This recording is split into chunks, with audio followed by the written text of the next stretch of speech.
Hey, Ursula here. Today we're starting out in the grow room, and I thought I would show you and talk a little bit about timing, frost dates, and transplanting.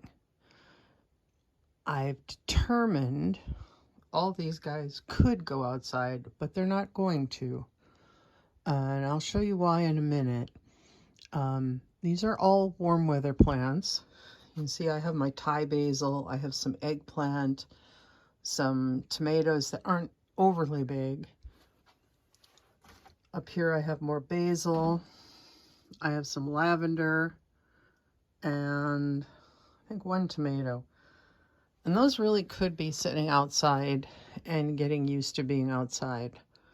They don't need to be down here. However, tonight is going to go down to about 43 degrees. And I don't want to take these guys to a temperature below the mid 40s. I'd really rather they be outside when it's above 50, at least at night.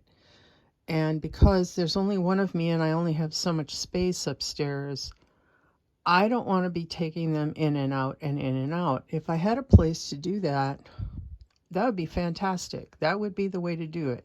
Put them out during the day because it'll be warm today, and then bring them in at night when it's cold. But I am in a basement, and bringing trays up and down steps without a railing, it just seems a recipe for disaster. So that's my choice. You guys do what you want. You have your own setup. But these are warm weather plants. They're going to wait to go outside another week. And I'll show you why, in, like I said, in a few minutes.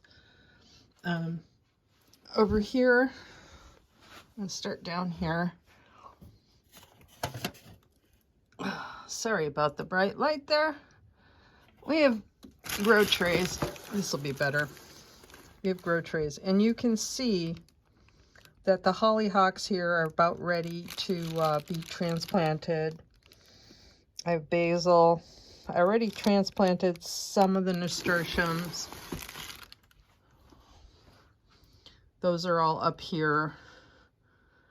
And then I have some amaranth and a few things that I don't know what they are. It actually looks like I had one lupine. Oh, that looks like a lupine. I planted lupine. I didn't see any grow. And I had one come out of the middle or the side of a cube. And I put it up here. So yay, I might get one lupine. That's exciting. It's just not something I'm able to grow here very well. These are snapdragons. And in the back I have something called a scabiosa. Also all warm weather plants. This is the rest of the scabiosa waiting to get transplanted. I'm out of pots. That's another reason I'm going slow on getting things outside. I am out of pots. So something like this has to get transplanted before I have pots to transplant these guys into. I don't want to put the little guys outside if they get too big. They really do have to get into a pot first, just so they're gradually stepped up. If they're small, these could go straight outside. This is the right size to go straight outside.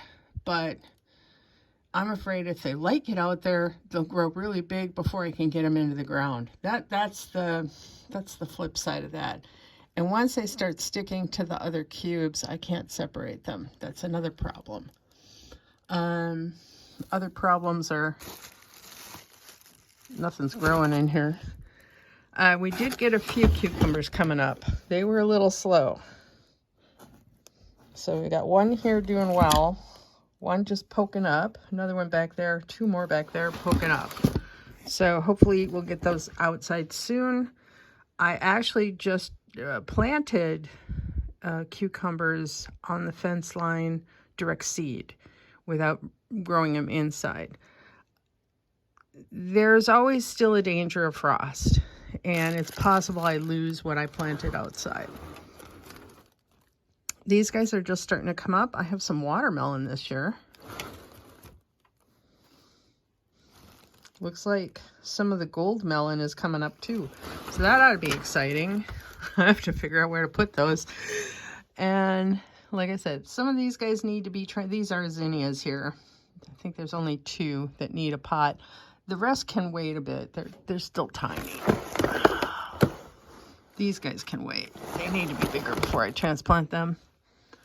And these are the babies down here. They are the newest ones I planted. I won't plant any more after this point indoors. Everything else is going outside. So let's take a look at what's going on outside and why I have a problem backed up with getting those other guys outside and hardening them off. All right, we're outside with the cardinal today, and he's been singing to me, telling me this is his tree, not mine. Just show you what needs to be transplanted here. These are leeks. They can stay where they are for probably another week before I have to transplant them. They can be trimmed back if they get too big. These are just put out yesterday. Tomatoes are doing okay. The basil does not like the temperature. It just does not like the temperature. I might have to cut that back. Chives are going to go into a container, so one of those guys. There's a lettuce and a chard. They're fine. Those are colder weather plants. Likewise, the strawberries here. And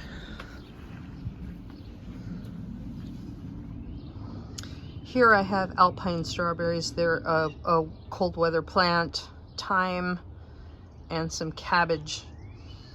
And then tomatoes that are further along and have been outside for a while now. They're just getting used to overnight temperatures. All right, so that's 1, 2, 3, 4 trays. This is important. This is number 5 here. Number 5 has cabbage in it. And it has some celery, and it looks like it has some summer savory. And then there's 1 strawberry plant in there, alpine strawberry. These are beets, and then these are warm weather plants. These are ready to go in at a moment's notice if they need to. This is zucchini or summer squash. I've got some crookneck in here. And then I have 1 little lavender hiding over here, getting used to outdoor nighttime temperatures, and it seems to be doing fine. So, 1, 2, 3, 4, 5, 6, 7 trays. All right. There's only 1 of me. There are 7 trays. If they all have to be put outside into the ground all at the same time, I don't have time to do that before there'd be a problem. I'm going to show you 1 tray I got in. I like to put mine in before it rains. So if I know that it's going to be cloudy for a couple days, or I know it's going to be raining, it saves me a lot of trouble not having to cover them continually. These are Napa cabbage I put in the other day, parsley, and some of the beets. I think there's some Detroit Reds in here, and there's a couple of, I see 1 yellow and some that are supposed to have striped innards. That was just 1 area I could do in an evening. That's all I could get done. So, and they got watered in last night. I watered them when I planted them, but also it rained for a day, it was overcast for a day, and they seem to have made the transplant just fine. But that isn't always true. You don't always have, the weather doesn't always cooperate, as most of you know.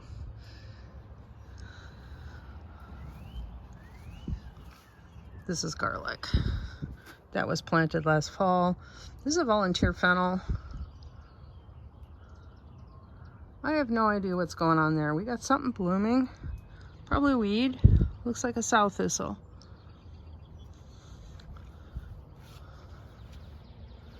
Columbine. These are all currants. These are red currants. Not quite as far along.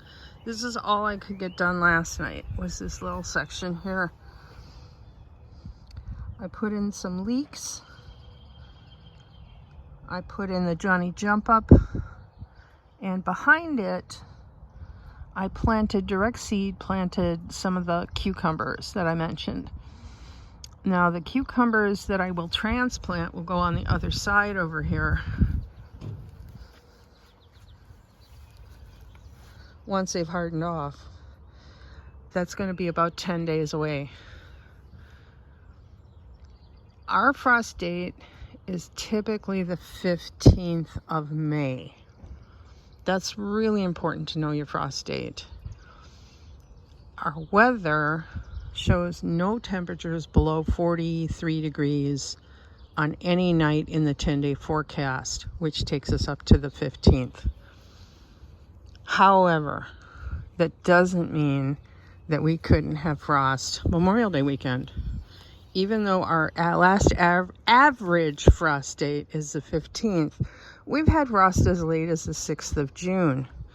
So rather than cover everything continually, that's why I have little plants. Also, it prevents the rabbit from eating them, because that does happen too. We had a rabbit, must have weighed close to 10 pounds running around. It was huge. So that's my story, and I'm sticking to it. Yours is going to differ, I'm sure. Let me know in the comments how your spring's going. Thanks so much for watching. Bye-bye.